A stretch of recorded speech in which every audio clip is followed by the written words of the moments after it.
Hello everyone, welcome to PSIR 300 Plus channel. As you all know that we are doing PSIR static concept series also, in which in our last class I have started a topic of concept of power. In our syllabus under the concept of power we are giving three important topics, that is hegemony, ideology and legitimacy. These are not only the three ways to accumulate or to get the power. We also have one more important, which is very much in current times being done, taking the power, that is through coup. That also we'll talk about. Okay, so one extra we'll learn here. All those students who are watching me for the very first time, for them a small advertisement, please don't mind it. So PSIR for 2026 classes have begun, and you will be getting live classes, and if you have missed, again live classes will be scheduled for a particular topic, those students who have mixed. So basically I don't want that you should be learning anything which is recorded. I want you to connect to me, you to engage with me, and to have an interactive session with the help of which you can develop your knowledge a lot. So real life sessions will be given to you, and one-to-one evaluation and 1 to 3 and group discussions are very common. GS paper 2 is anyhow covered as a complementary. Okay, complete material, topic wise, syllabus wise I will be giving you. Current affairs are completely included. More details you have to contact for women. Lesser prices have kept with regard to the general category, right? Okay. So in our last class, basically on our channel, what we do, we PSIR static classes we do. Okay, this is a way. This lecture is a PSIR static classes. Obviously, I will integrate lot of current and contemporary events within this static, but majorly we will cover our syllabus here. And apart from that, international relations, whatever are happening, we will cover in detail. Third one is Modi mania is there. Fourth one is okay, polity related current affairs. So these are the four important areas we are actually covering in our lectures. Okay, I have given you an idea that what you can prepare from my channel and what you have to exclude when you are watching other channels or taking a coaching and doing the coaching, because you should not do duplication work which is not called for, right? So in our last class, concept of power, we have not yet started this topic, but I have given you some important basic concepts with the help of which these three will be understood to you along with the coup later on. So as I have told you in my last class that whenever you are learning something, whenever you are learning a concept, it is very important that some of the important political scientists and thinkers, you should be knowing what they have said. Just like what Garner has said, just like what Gettel has said, just like what Harold J. Lusky has said, you should be knowing, okay, with regard to what is the meaning of power.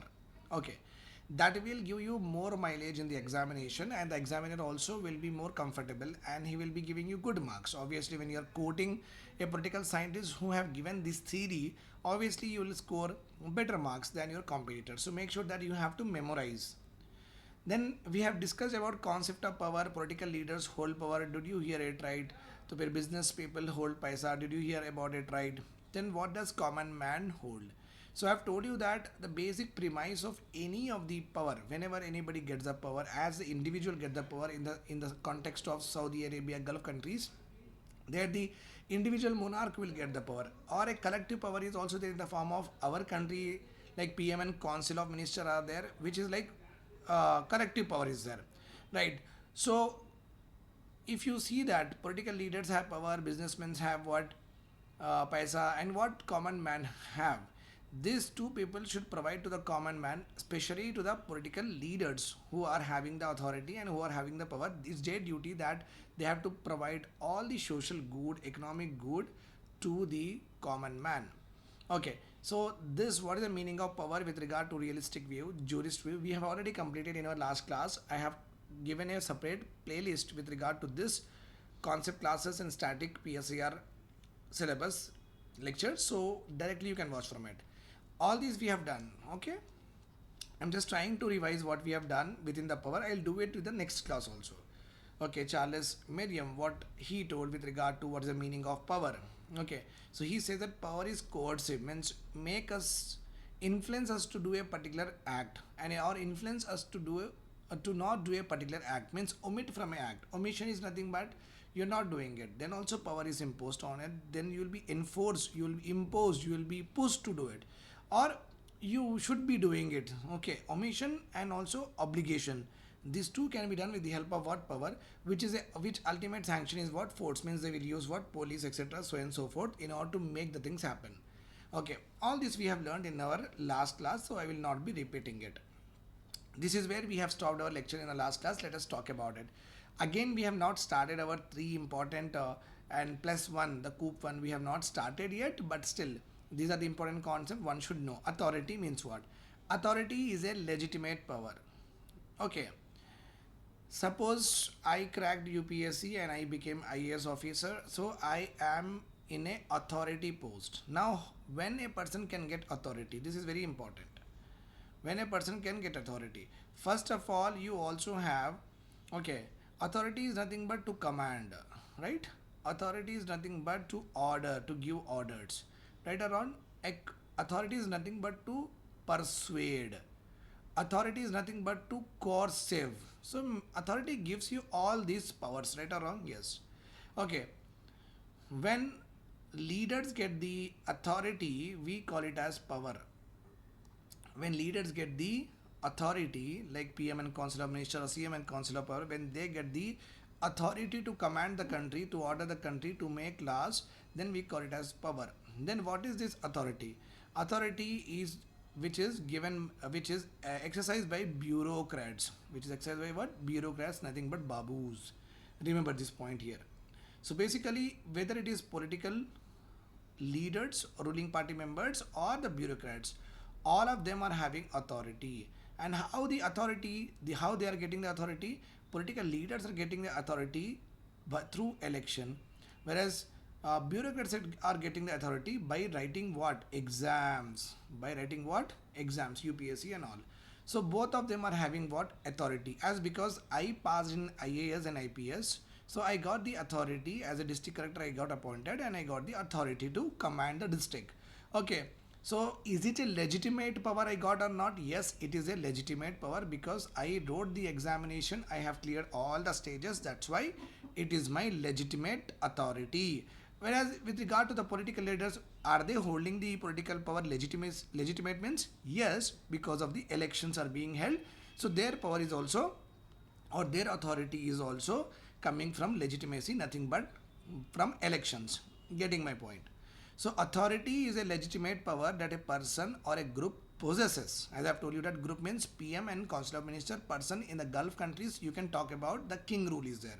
So they got the authority through inheritance, through monarchical form of government. Here group possesses nothing but from constitution, from the general elections. The group PM and Council of Minister, they got the authority. Okay, authority is a legitimate power which is there with a person or a collective persons. For what purpose they got this authority? Because that power they can exercise over others. Exercise over others means PM and Council of Minister, they can exercise power over us. Okay, even King Salman of Saudi Arabia can exercise power over others because both of them has got authority. King Salman has got authority to the monarchical form of government. PM Modi ji has got the authority through elections from the majority party rule. Getting my point here? So that's why authority क्या है? A legitimate power है that a person or a group possesses. Okay, एक के पास रहता है, एक इंसान के पास रहता है या ग्रुप ऑफ पीपल के पास रहता है जिससे वो एक्सरसाइज करते हैं अपनी पावर औरों के ऊपर. और ये जो अथॉरिटी है ना, it is coming from where? Consent और एक्सेप्टेंस. कंसेंट और acceptance. Okay, obviously when we consent by giving a larger majority to a particular political party, we make the party to won the elections, and that's how they get the, and we believe that okay, they are the authority and we have to listen to them, right or wrong? So consent or acceptance is very important when you talk about authority. Okay, that's why we say no, unauthorized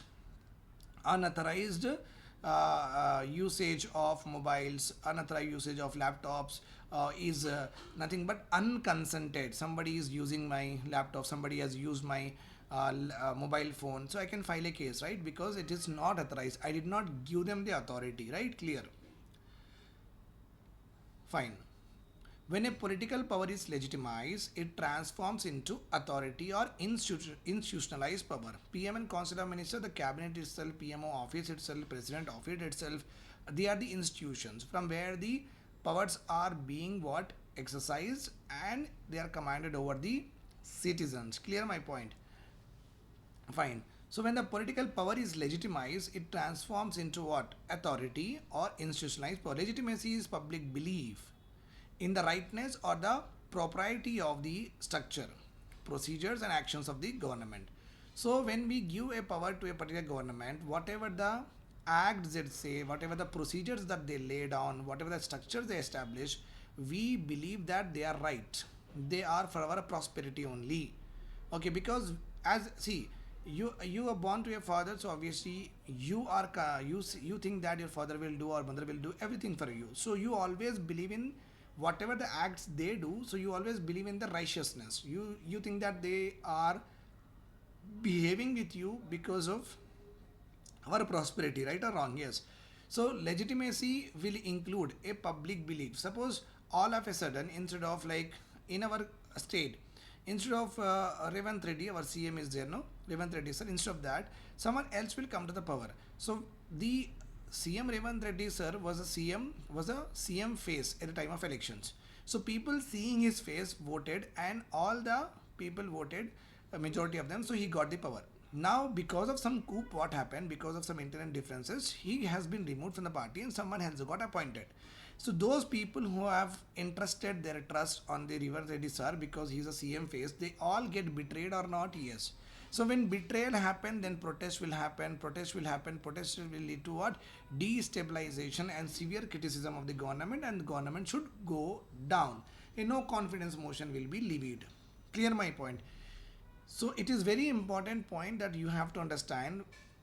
Whenever legitimacy is there, public will believe that yes, the particular person or the government, whatever they are doing, okay, they are doing for our rightness and also for our prosperity.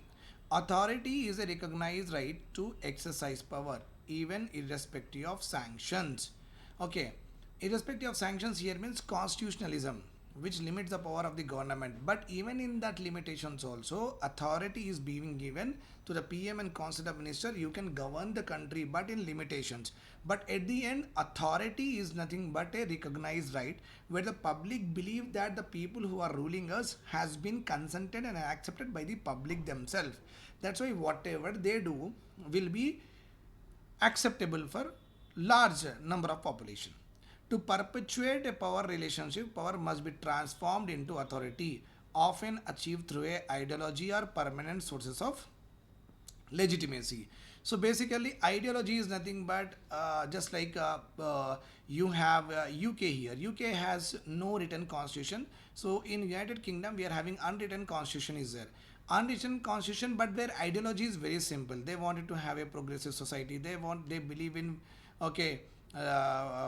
Liberty, they believe in freedom, they believe in progression, they believe in what human rights, right? They believe in what I say is that sovereignty, etc. So these are called as what? An ideology. An ideology is what ideology? Democratic ideology. It could be a what I say is that capitalistic ideology, whatever ideology is there.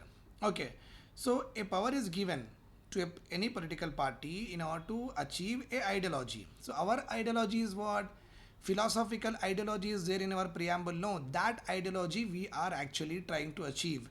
And all the PM and Council of Minister who are coming in our country, they also coming in a country and holding the power, they also seeks to establish that particular ideology, which is their social justice, economic justice, political justice, liberty of freedom, thought, expression, etc. So and so forth.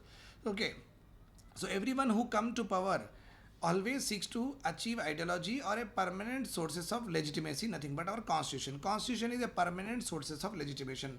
Whatever the constitution says us, if we follow that particular principles and articles and sections whatsoever, then the legitimacy will be coming again and again. Fine. Now authority in politics, Indian politics, this is the conceptual understanding of how you can have the authority. So you can see that here we are having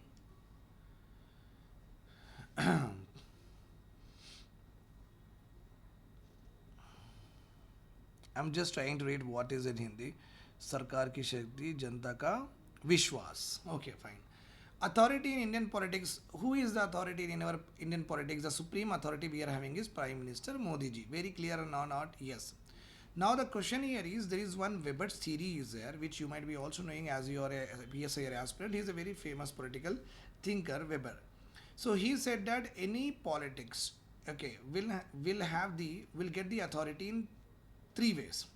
One is rational legal, another one is charismatic, another one is traditional. We'll come to that all of them one by one, no need to worry about it. But according to Weber, he said that any authority will be coming from where? It will be coming from, okay, rational legal. What it is? Rational legal. And the second one is what? Authority can also come from charismatism. Third one is a traditional authority. Okay, fine. So just I'll tell you what is the meaning of rational means. Anyone can contest elections. The one who won the elections, they will actually become they can hold the power and they are the authority. So that is called as rationality. Okay. Charismatic is nothing but the person individual charisma is so much people will come and want to give the authority to that particular person. That is called as charismatic personality. Tradition is nothing but just like in UK or in Saudi Arabia, not exactly in UK because UK queens and kings are nominal head. Saudi Arabia, you can see the King Salman. Okay, traditionally from him to again his son, it goes on continuing. So authority can be getting from any of these three important ways. That is what the authority Weber's told. Now concept and Max Weber's types. Okay, according to him, we have read all of this. If they ask you in the examination, you have to write this. That's why I have given you here. Okay, Max Weber has given three types of authority. A German sociologist. Okay, remember his nativity because they may ask you in the interview.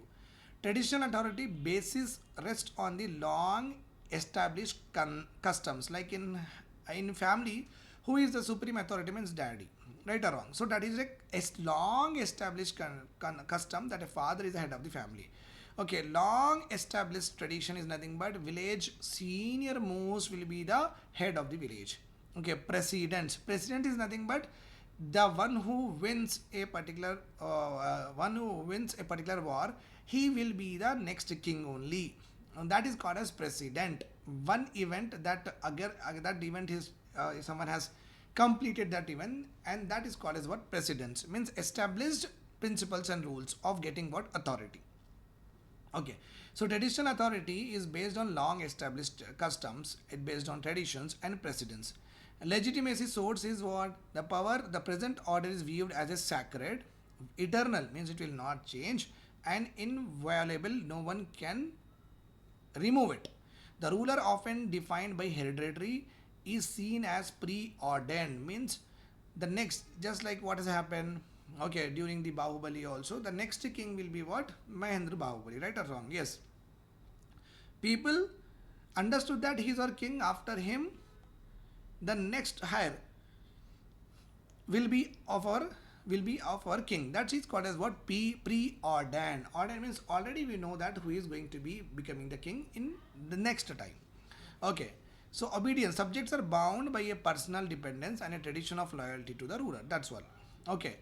So every subjects in a traditional authority, like in Saudi Arabia also, so population basically acknowledge them as they rule us is being what? Sacred. They rule us being what? Very eternal means we don't want to change it and we don't want to remove it. Their hereditary people are preordained to rule us.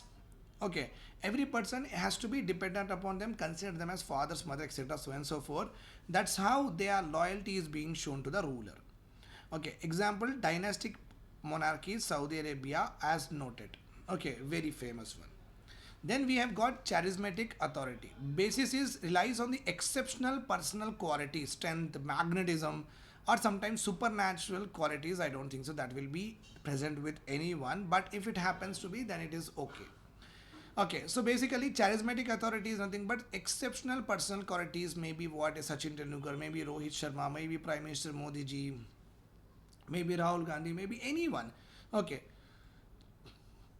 they have shown what? Exceptional personal qualities. So the leader derives the right to rule from their extraordinary qualities only, which stimulates intense loyalty among the followers. They often emerge during the time of crisis. Okay, so you know that Modi ji has got extraordinary quality, the quality of oration, the quality of giving speeches, the quality of what? Connecting with the masses with the help of Man Ki Baat program. Okay, he's Bhakts are completely loyal to him, irrespective of what is happening across the world and the country. They are just, that's why we say no Modi Bhakt. Why do you say? Because they are so lovable to him, they are so loyal to him, that's why. Followers loyalty is based on intense personal commitment. Whatever happens, if the petrol prices go up to 500 rupees also, I will be voting Modi ji only. So intense personal commitment will be given. Okay, just like in the lot of movies also we see that. Just I'll tell you the example of Bahubali only, where Kattappa kills what? Prabhas, for whom he has loyalty not for the king, loyalty for the state. Loyalty for the state. So he has given that promise that the state will never go. I will do everything to protect the state, to protect the kingdom. For that purpose, he happened to kill the Prabhas also. So that is what intense personal commitment will be there. Just like how he has for the state, a person will have for the Modi ji also. Example, revolutionary leaders of figures of mass movement, Mahatma Gandhi, Martin Luther King, Adolf Hitler, Christ, Prophet Muhammad as noted, Lord Rama as noted, but I'm not talking about mythological personalities, but Mahatma Gandhi, Martin Luther King, Adolf Hitler, mm, and Mussolini, they are having enormous followers in this particular period. Also we can see that in Iran, Khomeini is a very intense personal commitment is there with regard to the citizens and Khomeini, and the same is also being seen in our country also. These are the two countries where the supreme leader is having what? Extensive, intensive, larger base, very intimate relationship with the population. Then rational legal is very common as given in the constitution. Just do the process, contest the election, take a party symbol, okay, go for the election. If you win, then you will become the ruler. That is called as what? Getting the power or authority through rationality and legal. Means through legally, you are right. Legal book of our country is what? Constitution only. Basis on laws, statutes, rules and regulation. The authority is vested in the office or a set of legally established principles. Authority will be there if you're sitting in the president post or if you're sitting in the prime minister post, then only you will be like, okay, you can order us. So post, office is given what? Authority. Obedience is owed not to the individual but to the lawful commands emanating from the office. Example, modern bureaucracies and democratic political system. Very, very easy. Okay. Indian context, if you see rational legal authority in India, Indian state derives its legitimacy from constitution. That is what I have told you. All political power exercised by the legislature, executive, judiciary is institutionalized, limited and legitimized by the constitution. This makes India a classical example of modern state based on rational legal. We are not charismatic qualities. We did not vote for the Modi ji. Obviously he is a very charismatic leader, but the process has been commonly followed. He contests the elections, he won the elections, he got a party, all that happens, right or wrong. The bureaucracy is the backbone of the executive, is organized on a rational legal principle where officials hold authority due to their office and a legal mandate. So in our country, basically every institution is given what? Authority. If you sit in that particular institution, you will get the authority. That's all about it. We are very rational. Whoever sits, it's unimportant to us. The decision is coming from which particular office, that is more important to us. The last one we are having is residual, traditional and charismatic elements. While the constitutional framework is very rational and legal in our country, Indian politics often exhibits traditional also and also exhibits charismatic. The influence of caste, religion, community, which was there before, is even seen today. Charismatic is nothing but Jawaharlal Nehru, Indira Gandhi, current Prime Minister, who command immense personal loyalty, often touches the charismatic authority. So we do have such kind of influences, but at the end we always go for rational legal principles only. That is how our constitution has mentioned. I hope this lecture is completely clear to all of you. If you have any doubts, you can just call to the number given in the description and also on the left, extreme left of your of the advertisement. You can connect to me. You can be a part of my PSIR test series, classes, mentorship, and group discussions, what not and what more. Stay tuned for more updates, current affairs, and static classes. Do join my classes. Have a nice day. Bye bye. Take care.